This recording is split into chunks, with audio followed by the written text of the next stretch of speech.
we're getting close to the end of this marathon, aren't we? And I hope you guys are getting as pumped up for Marvel's Spider-Man as I am, but it also means I'm in major crunch time here, so let's not waste any more time and jump straight into The Amazing Spider-Man, the game. So, with Mark Webb signing on to direct a new Spider-Man film that would reboot and reimagine the character's movie career, eyes were on Beenox, wondering how they would tackle the game based on the first new film. Standalone original games like Edge of Time and Shattered Dimensions were one thing, but Spider-Man games based on movies had a different expectation to them ever since Spider-Man 2. Beenox decided that it was finally time to head back into the open world style design that people were clearly yearning for, but they didn't quite stop there, as I think that the way they approach the gameplay and story of The Amazing Spider-Man is quite interesting. See, unlike the other movie games, this title actually takes place after the film it's based on, treating everything that happened in the film, with Curt Connors accidentally turning himself into the Lizard and rampaging through the city, to the relationship Peter and Gwen have, is canon. Unfortunately, Andrew Garfield and Emma Stone don't reprise their roles in this game, but everything else plays out all the same. The story begins with Peter visiting Gwen at Oscorp as she's trying to show him her concerns about the leftover cross-species experiments that the company is trying to decide what to do with. The new head of the company, Alistair Smythe, tries to reassure her and Peter that everything is under control, but the cross-species in the facility detect Peter's mutant blood and start to go into a frenzy, breaking out and attacking everything in sight. Gwen is infected by the rodent cross-species called vermin, and Spidey has to get her to safety before going out into the city to corral all the other escaped experiments. The infection is spreading though, and Smythe doesn't want to wait around while the experiments all get loose, so he sends out his hunter robots to— oh my lord, this is amazing. So since Spider-Man is himself a cross-species, he becomes a target of these hunter robots and has to deal with them as they nearly destroy the city trying to hunt down the experiments, but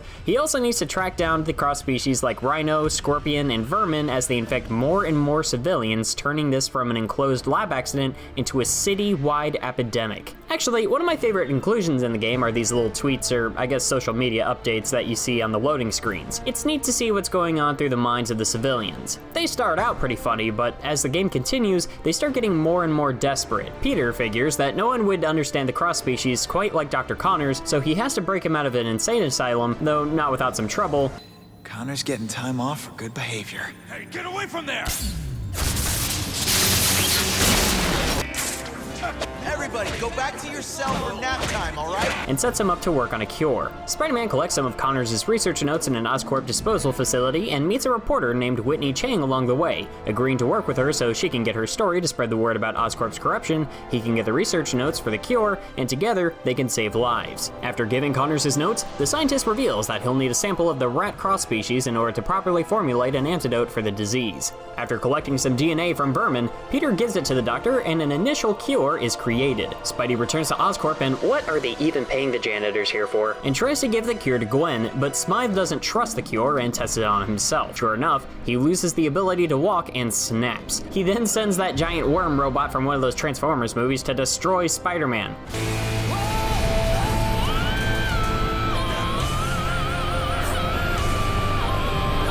No, really, where is he even keeping these things? Spider-Man fights the robot, and after booping him on the snoot, he returns to Connors and tells him the bad news. Peter passes out though, as the prolonged exposure to the infections have affected him badly. But when he wakes up, he discovers that his powers have helped him fend off the disease, leading Connors to create a new cure based on his DNA. Spidey returns to Oscorp, gives the infected scientists the new cure, and it actually works this time. Smythe has completely lost his mind now though, and has sent his robots to capture Connors, luring Spider-Man to him. Peter helps Connors escape, but then Smythe captures Spider-Man and uses a nanomachine serum to cure Peter of his powers, making him just like any other man. And there's this neat sequence where you have to escape the facility without any superpowers, all the while seeing the giant Spider Slayer robots Smythe has created to inject the whole city with nanobots, thinking he'll be a savior to them, and— oh my god!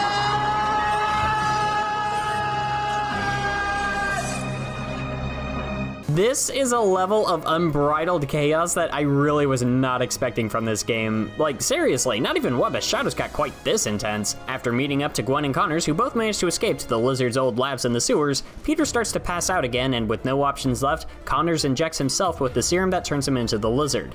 He claims that there's a window of stability where he has control over the Lizard's power, and he can use it to stop Smythe, but that he'll need to act quickly and cure himself when the job is done, or the Lizard will take him over again. Spider-Man blacks out, but Gwen Gwen is able to bring him back with a defibrillator, and he starts to feel a bit better than he did before. Once Peter gets back on his feet, he pursues and gets a ride from Whitney Chang up to the top of the Spider Slayer, and Gwen contacts him, telling him that when she brought him back with a defibrillator, she may have shorted out some of the nanomachines, which is how he was able to get a bit of his strength back. Peter lets one of the robots shock him and kills off the rest of the nanobots in his bloodstream, returning him to full strength, and Spider-Man and the Lizard team up to take out Smythe. The robot is destroyed and the old scientist is brought to his senses, but the Lizard has taken over Connors and the slippery boy escapes. Spidey gives chase and finds him in the sewers, struggling with him a bit until he's finally able to inject him with the cure and return him to normal. We all have our monsters. Keeping them at bay makes us strong. Smythe couldn't see that. That he who is without sin cast the first stone. You're so much like your father, Peter.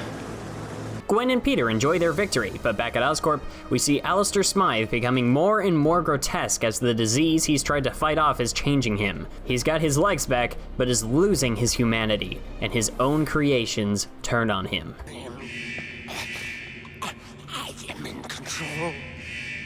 In control. I am not one of them.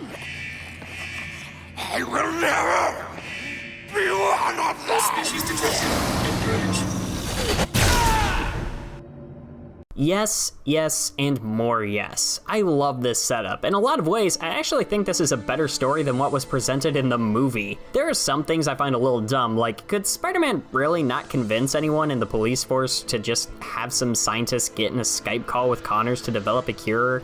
And after the first one doesn't work and everyone gives up on him, maybe then Spider-Man sees no other choice and has to break him out? And the destructive nature of the Spider Slayers is kind of stupid, but I'd be lying if I said I didn't love it. The game doesn't hold back for a single moment, and it just really lets itself go crazy and over the top, and man is it just fun to see. Still, Spider-Man probably should be a bit more careful with getting rid of some of these things.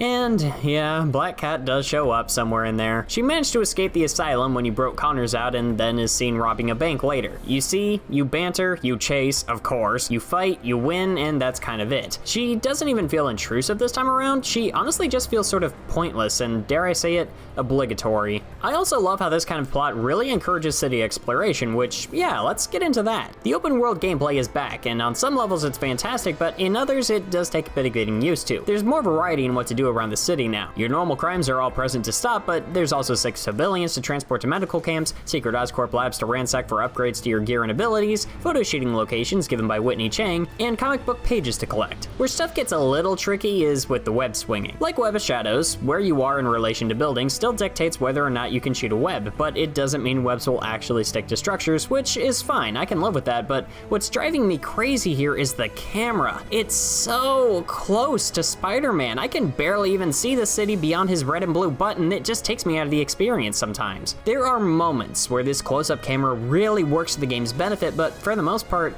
it's just a hindrance to an otherwise great web swinging mechanic. One addition I really love though is how web zipping has been streamlined a bit. Now you can hold down the right bumper and see silhouettes of where Spider-Man will go if you choose that direction, and I think that this is one of the best inclusions in the game, especially when you can seamlessly tie it into open world exploration. I'm really digging the combat this time around too. If I'm being honest, it is basically just the combat system from the Arkham games, but with a bit more of Spider-Man's range of motion considered. It's so fast, so satisfying, and Spider-Man can just glide all over big groups of enemies like it's nothing, using his whole body and even his webs to his advantage. You can even focus a web strike on certain items in the environment and use them to knock enemies out, allowing you to quickly tie them up with your webs. This is some of my favorite combat that I've seen with the character so far, and I think in a lot of ways, this is the perfect way for BNX to blend the creative level design they did so well in Shattered Dimensions with the open world gameplay people are familiar with. I enjoy being out in the city and being in the indoor locations. Presentation is a little hit or miss here. Audio-wise, everything is fine, and I really like the music that plays while swinging around in the overworld. Actually, while I was recording footage of this game, I was reminded that the Xbox 360 can play music that you downloaded onto it during gameplay, which led to some fun sequences.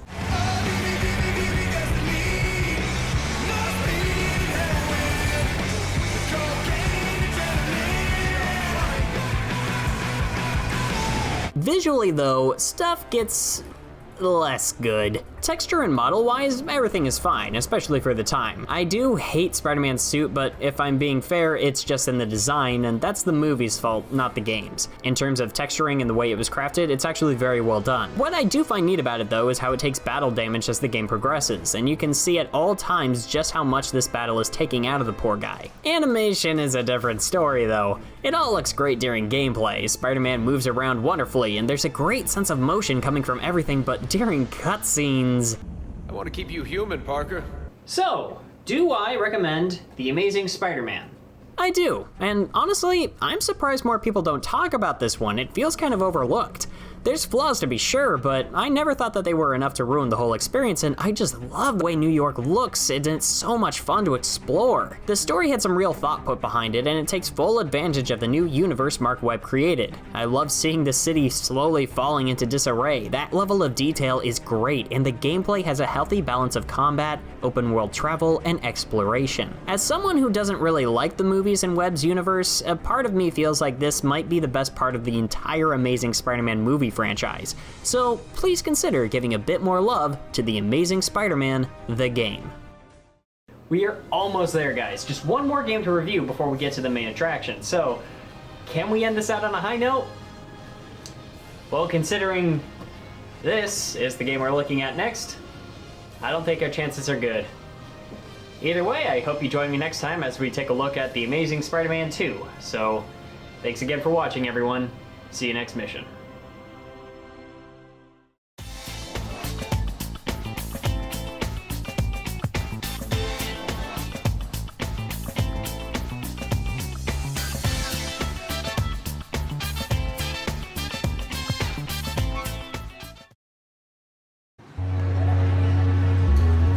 Thank you for playing. Would you like to try again?